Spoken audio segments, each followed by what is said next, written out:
My topic here today would be the Communist International and its secret operation, especially its secret operations, or perhaps rather its secret apparatus, because I shall be dealing with structures and functions more than specific operations in particular countries.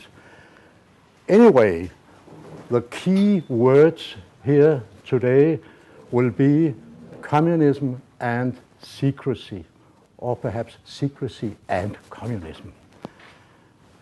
The Communist International, or the Comintern itself, is quite easy to define. What we're talking about here is the World Communist Organization that was founded by Lenin in Moscow in 1919 and officially dissolved by Stalin in the spring of 1943, that is, during the Second World War. And yet, in reality, most of the Comintern structures continued to exist after the spring of 1943, but now as an administrative department under the Soviet Communist Party. So, after all, we still seem to have some problems of definition here. In any case, it's considerably more difficult to pinpoint the Comintern's secret apparatus. Today, there's no doubt that the Comintern had such a secret apparatus. Please remember that. It is also clear that this apparatus was far more comprehensive than previously assumed by most historians. Remember that too. But how should we delimit it more precisely? This is a question I shall be trying to answer in the next hour or so. Now, where should we start? First of all, there were, in fact, a number of departments and other structures in the Communist International's bureaucracy that quite officially were described as secret, as illegal, as conspiratorial, and the like. Secret,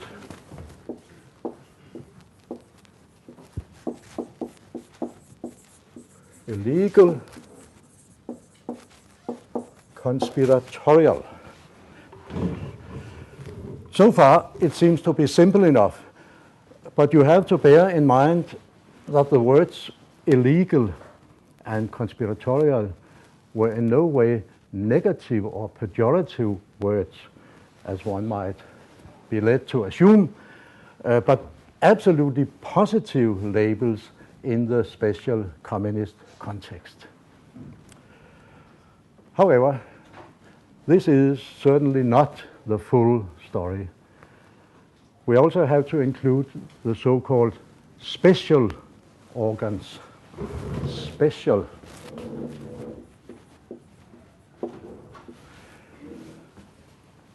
Since the word special usually signaled that something was not only secret, indeed not only top secret, but extremely or extraordinary secret, that is, that it belonged to the highest classification category possible. Even this does not represent the total picture. In addition, there were various Comintern departments and sections that did not bear such names, but were absolutely secret anyhow, simply because no one outside a narrow inner circle was aware that they existed at all. They were, so to speak, just hidden or just concealed.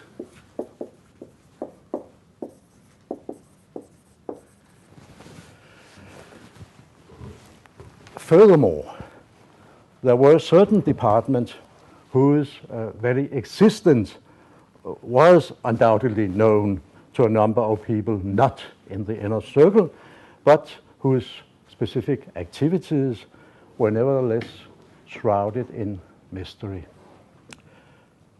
Finally, there were a few departments and sections which in certain periods were called secret, conspiratorial, and the like, but at other times bore a more innocent name without in reality being less secret because of that. The core of this complex, this entire complex, the Holy of Holies, as it has been designed, was clearly the Comintern's liaison or communication service. For many years, it had the seemingly innocent name, the Department of International Communication, normally abbreviated OMS after the Russian initials. OMS.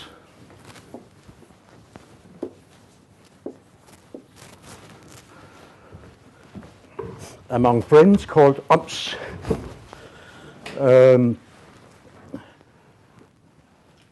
Yes, well, it seems quite innocent, Department of International Communication, but in fact, during its first years of existence, this department was actually called in rapid succession the Special Department, the Secret Department, and the Conspiratorial Department in turn.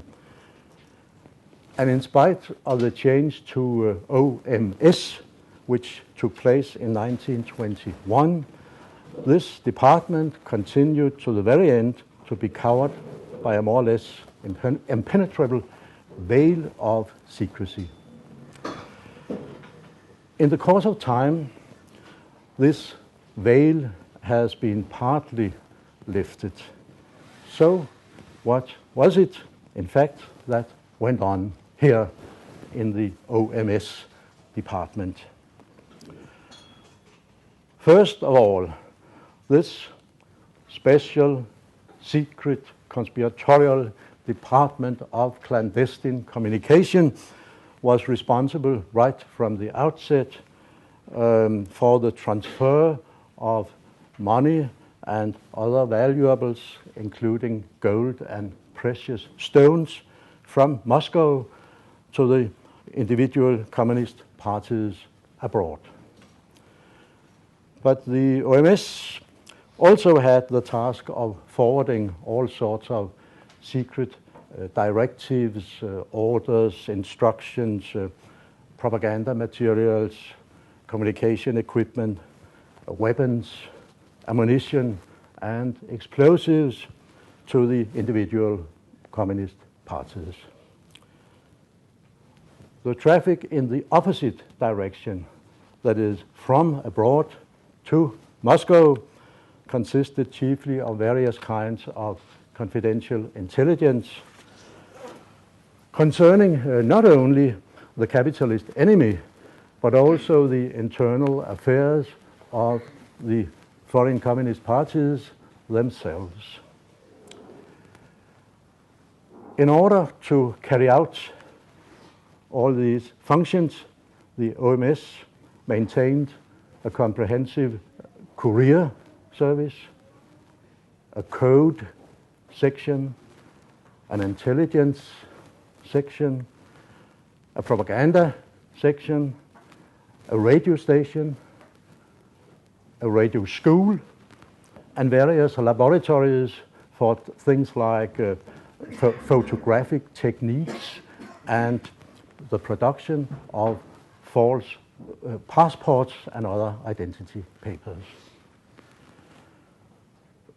The particular character of its work naturally called for very close contacts, both to Soviet military intelligence and to the Soviet secret police. These contacts were further strengthened around 1930 when a new so-called secret instruction section was established within the framework of the Central OMS department in Moscow. The child of OMS, a secret instruction section. So what did that mean? Well,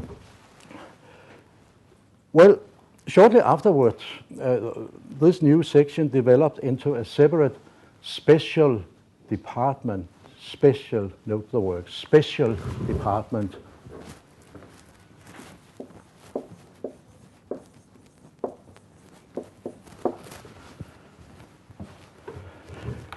Remember, special designated not things that were not only secret, not only top secret, but extremely secret. The main job of both this section and the department, the special department, was to tighten the rules of secrecy everywhere in the Comintern bureaucracy, to clamp down on all instances of leaks and security breaches in the Comintern apparatus, and expose any real or potential traitor or otherwise disloyal person in the Comintern organization. The Stalinist witch hunt had now begun in earnest, not only in the Soviet Union itself, but also throughout the entire world communist movement. This is reflected, so to speak, in the establishment of these two sections, the instruction section and the special department.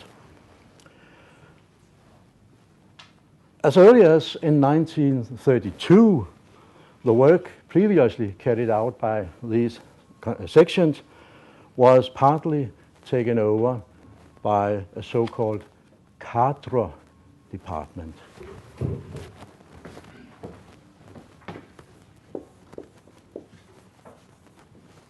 Cadre department. Cadre meaning here important personnel.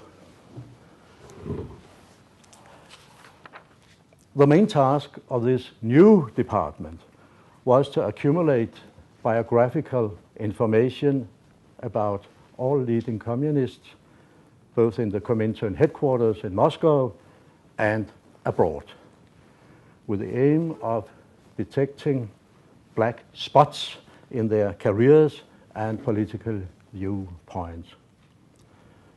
This cadre department, which for some time had its own mysterious special section, was never mentioned in the Comintern's official publications. In other words, it was secret in the sense that very few persons knew of its existence, and even fewer had any idea of its actual work. From then on, that is from 1932, the OMS and the cadre department together constituted the real heart of the Comintern's secret apparatus. During the Great Terror, Stalin's Great Terror, in the second half of the 1930s, when the entire Comintern staff was purged from top to bottom, the cadre department in particular became one of the main weapons for Stalin and his henchmen, simply because of the wealth of compromising information it had in stock. Ironically, in the final resort, both the OMS, which in 1936 changed its name to the Communication Service simply, and the cadre department itself were severely hit by the terror. But both departments also seem to have recovered relatively swiftly and to have continued their conspiratorial secret special work at full steam and with a new, predominantly Russian staff. As an expression of the ever-growing demand for secrecy, the Communication Service, the old OMS department, in 1942 changed its name to the, one must say, rather unrevealing, the First Department. The First Department. And somewhat later to the, well, totally misleading, the Scientific Institute number 100. The Scientific Institute number 100. This was the old OMS department, the old Communication Service, the Secret Liaison Service, or whatever we would call it. It was now the Scientific Institute number 100. The Carter Department stuck to its usual name until the official dissolution of the Comintern in 1943. Shortly afterwards, it was integrated in the Communist Party's, the Soviet Communist Party's new Secret Department of International Information. Both in the early 1940s and in the years immediately after the Second World War, the Danish-born communist Georg Laursen, alias Moltke, was responsible for the Nordic countries in this absolutely conspiratorial context. Georg Laursen,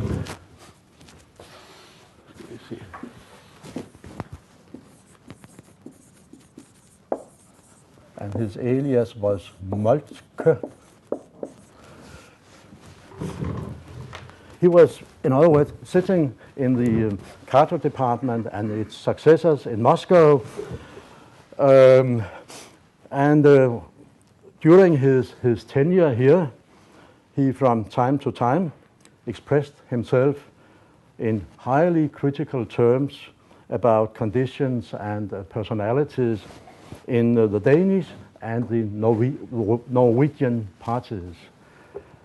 We also have evidence that he, although in a somewhat milder tone, commented on the policy of the then Swedish communist leader Sven Linderoth. Still, this is not all. The Comintern bureaucracy not only housed several other sections for secret affairs, but also various commissions of a correspondingly clandestine nature. There was, for instance, an illegal commission, which in the 1920s supervised both the central OMS department and the Comintern's underground world abroad. There was also a narrow commission for, as it was expressed, conspiratorial cadre. Conspiratorial. There was a commission for work in the army, that is, for covert and subversive activities in the armed forces of the capitalist countries. There was a special commission, which was responsible for the purge of the Comintern staff when the Great Terror reached its climax. And not least, there was the important Budget Commission, which in deep secrecy allocated money and other forms of support to the foreign communist parties. Now, all these departments and commissions and so on were based in Moscow. But the Comintern was a global organization.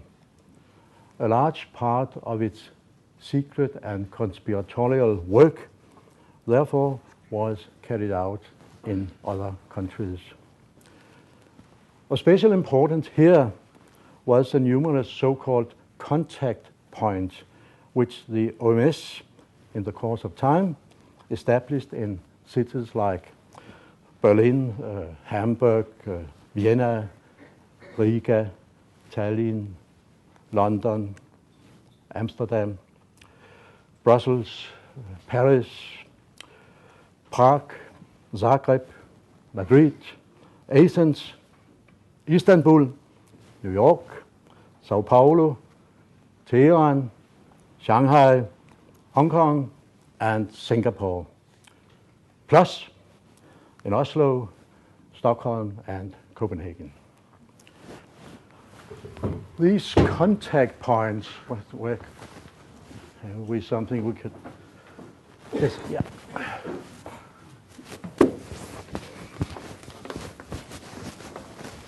Contact points.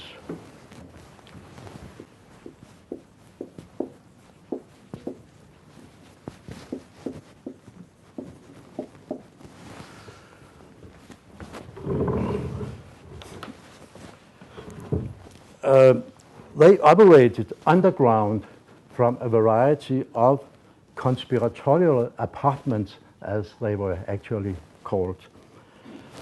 Their principal task was to function as covert links between Moscow and the local communist parties within the entire sphere of OMS's responsibility, that is, money transfer, the sending of secret directives and orders, the delivery of technical equipment and weapons, and the gathering of foreign intelligence for Moscow.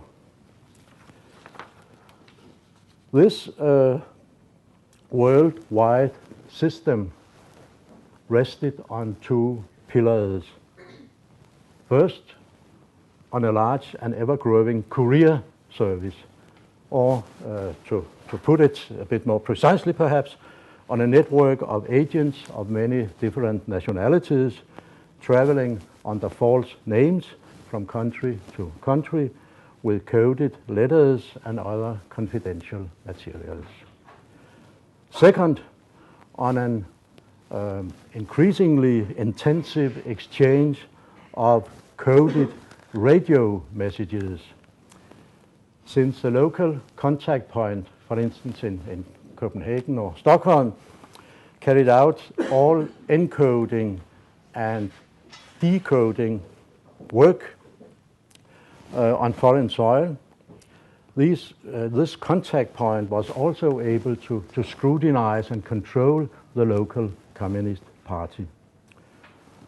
All the more so as this contact point was in no way dependent on the local Communist Party, but referred directly and exclusively to the central OMS staff in Moscow.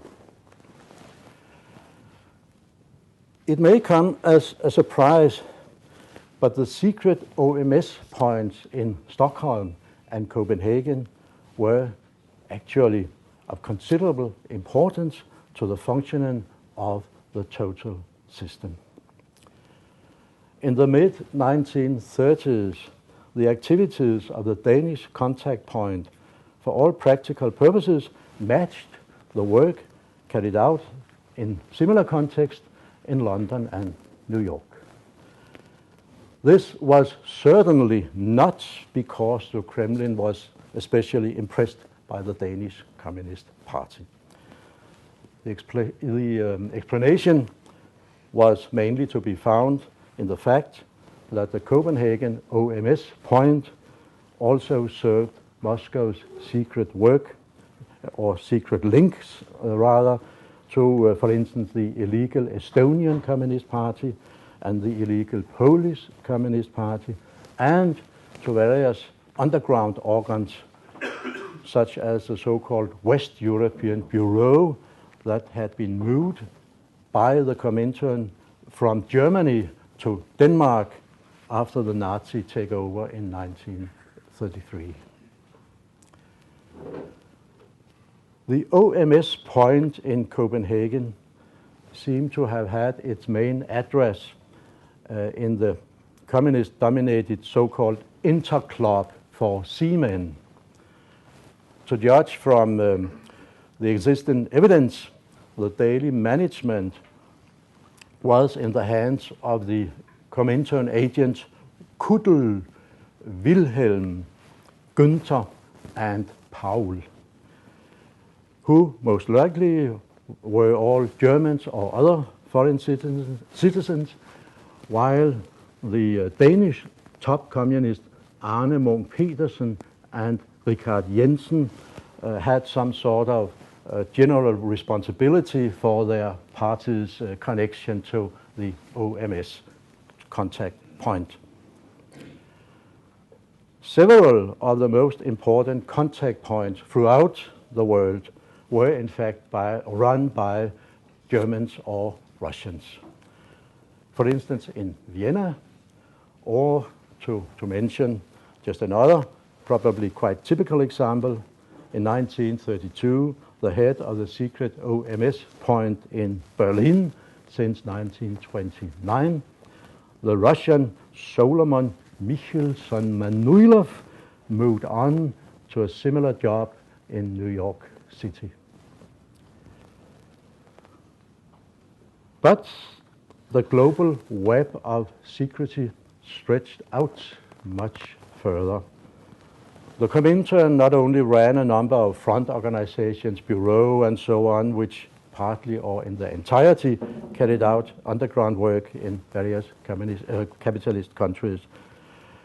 Every communist party also had its own illegal apparatus, or secret apparatus, or special apparatus, or conspiratorial apparatus, or military apparatus. As early as in 1920, the Comintern top in Moscow resolved that all member parties of the new international should establish a clandestine, so-called illegal apparatus as a parallel to the official party organization that was known to the public. During the 1920s, the German Communist Party was undoubtedly the absolute front runner in this respect, whereas many other parties seem to have been rather slow on the uptake here. But around 1930, Moscow made it clear in quite unmistakable terms that every communist party still lacking such an illegal apparatus had to create one without any delay whatsoever. These illegal structures were known only to a very few people, but they were highly appreciated by the initiated. In an internal Comintern document from the mid-1920s, they were even described as the backbone of the labor movement. In the same spirit, the head of the secret apparatus of the American Communist Party in the 1930s, Joseph Peters was his name,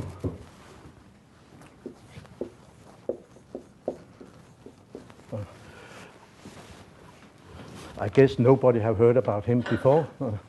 Joseph Peters, he characterized his own workplace as the most vital machinery of the party.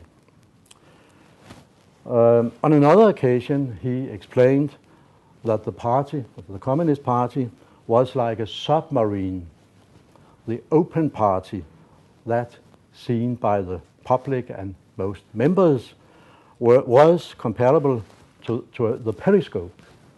But the most important part of the organization consisted of, as he said, the conspiratorial apparatus, which operated below the surface. The agenda of these illegal or conspiratorial apparatuses included weapon procurement, secret radio communication, the production of false passports, the keeping of especially sensitive party archives, the collecting of compromising information of the party's own members, the exposure of spies and political heretics within the party organization itself, infiltration of the capitalist countries' armed forces and civil institutions, the interrelationship between the party and the local OMS point, and last not least, the party's contacts to and cooperation with the various Soviet intelligence services. Against this background, it is not surprising that, for example, the head of the secret apparatus of the British Communist parties in the 1930s, Scotchman Bob Stewart, has been characterized by a historian simply as the party's real spy master.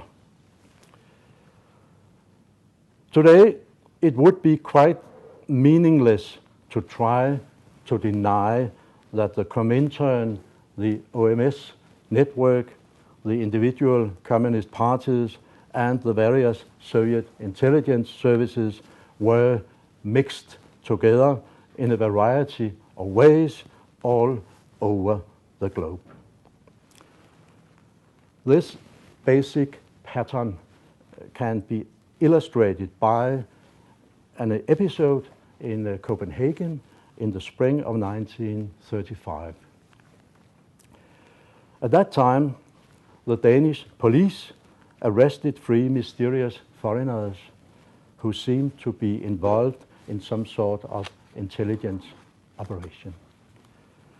As we can see now, it was indeed quite interesting people who were detained here. One of them, George Mink. George Mink.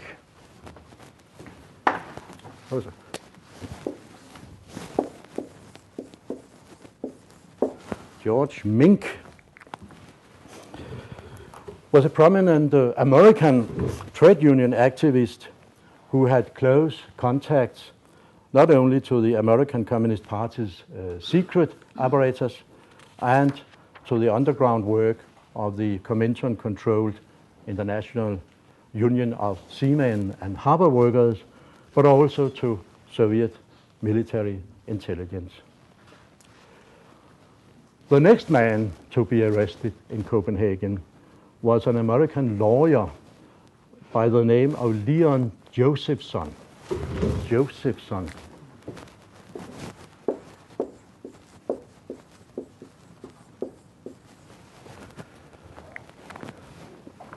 Josephson.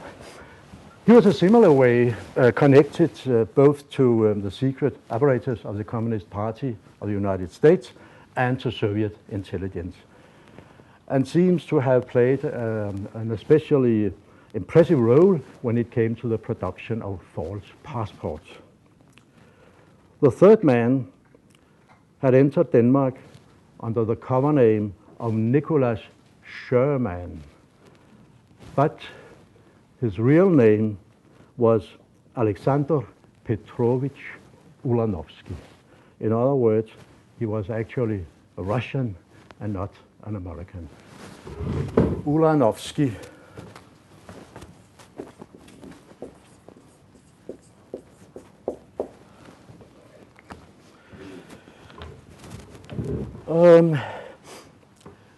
Ulanovsky had for some years worked as the chief resident for Soviet military intelligence in New York City under the name of Ulrich, and appears also to have been involved in Soviet espionage on German soil.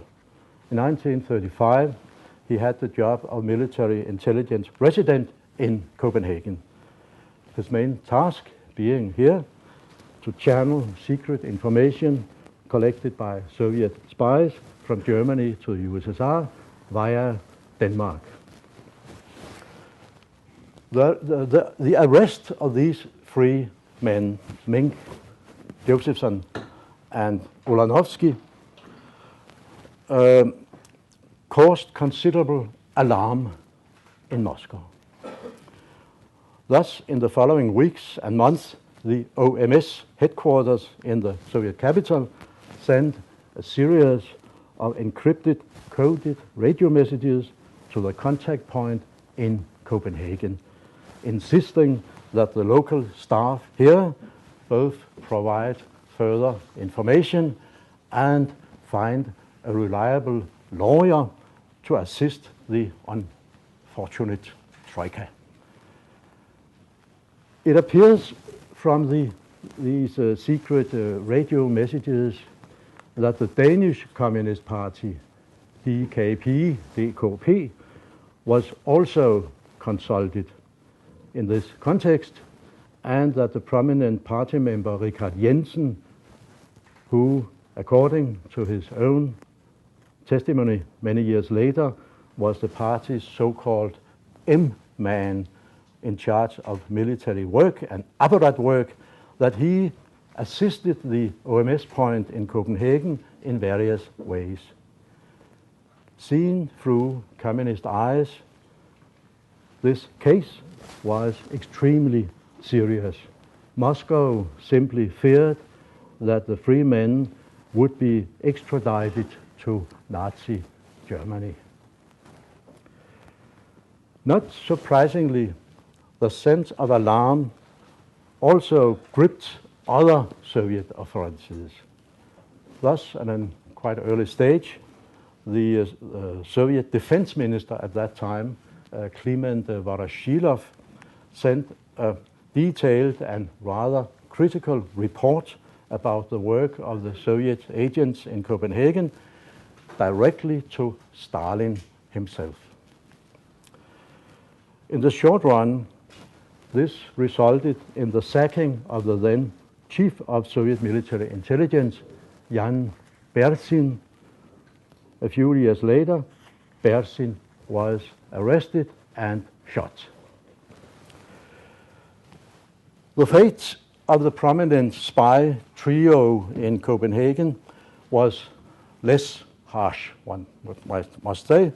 Mink and Ulanovsky were sentenced to 18 months imprisonment in Denmark for espionage, whereas Josephson got off with only 4 months in jail.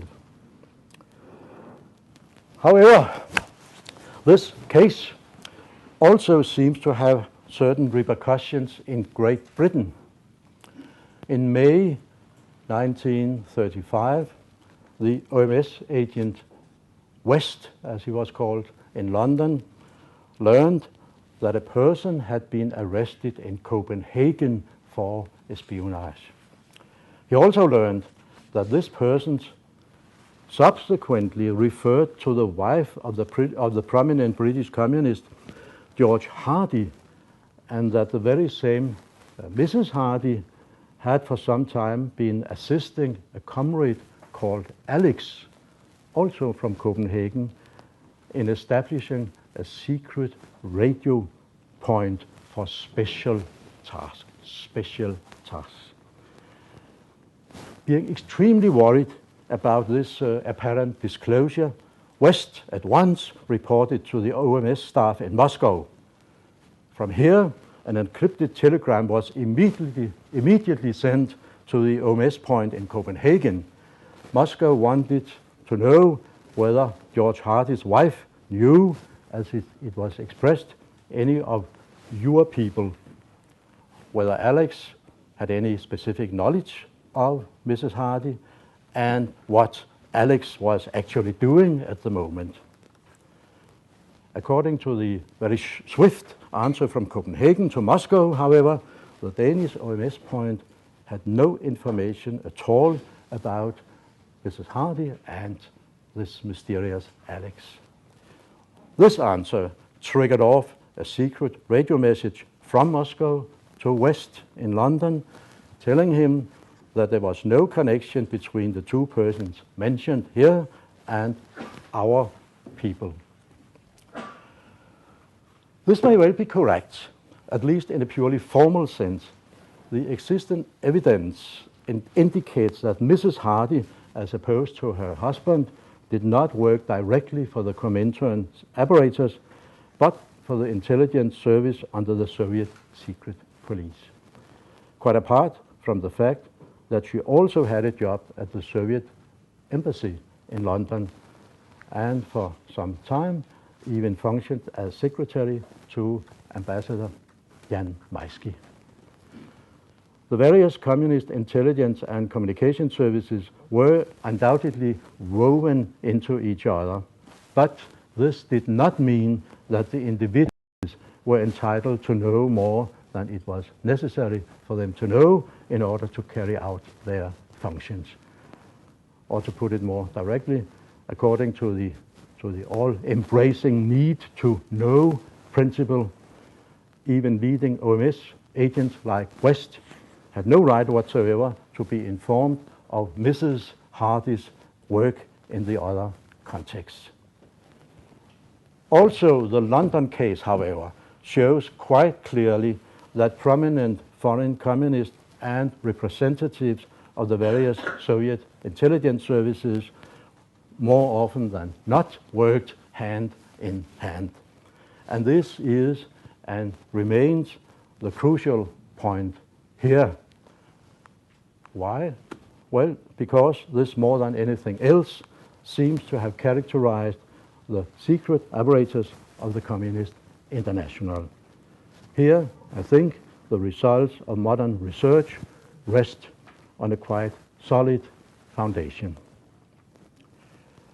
However, even though we have much more information today about the secret Comintern structures and functions in general, our knowledge about the individual OMS points and secret or illegal apparatus of specific parties is still somewhat sporadic.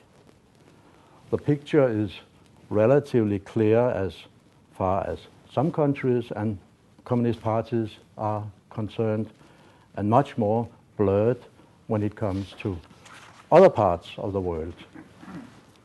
So there's absolutely a lot more work to be done here.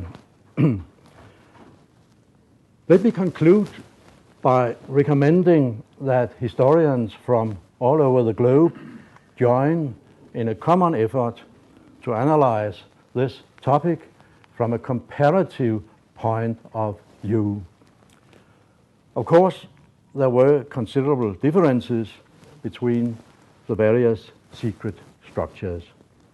Some OMS points were strongly manned, some seems to have included only a few people, some communist parties were big, others were small, some parties were legal, others were illegal, and so on and so forth. But there were surely also numerous basic similarities, many of which, in all probability, haven't been detected and explored as yet.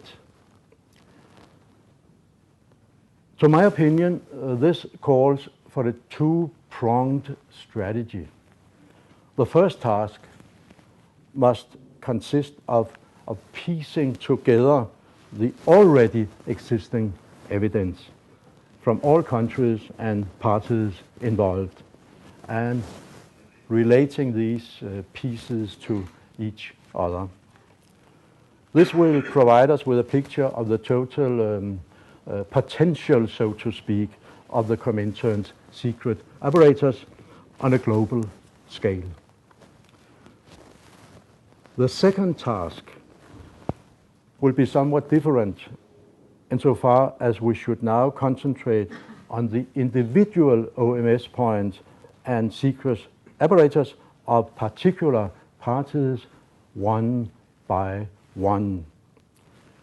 We cannot, of course, take it for granted beforehand that each separate OMS point or party apparatus possessed all the general characteristics of the conspiratorial system identified worldwide. But we can use the overall global picture as a basis for putting forward new well-founded hypotheses concerning those OMS points and secret party structures where there's still a long way to go before we can say that we have penetrated all the veils of communist secrecy. After which, these hypotheses must obviously be put to the test by unearthing as much new evidence as possible, and on this basis by further scholarly analysis of the individual secret structures concerned. For instance, but in no way inclusively, in the Nordic countries. So why not get started right away? Thank you very much for your attention.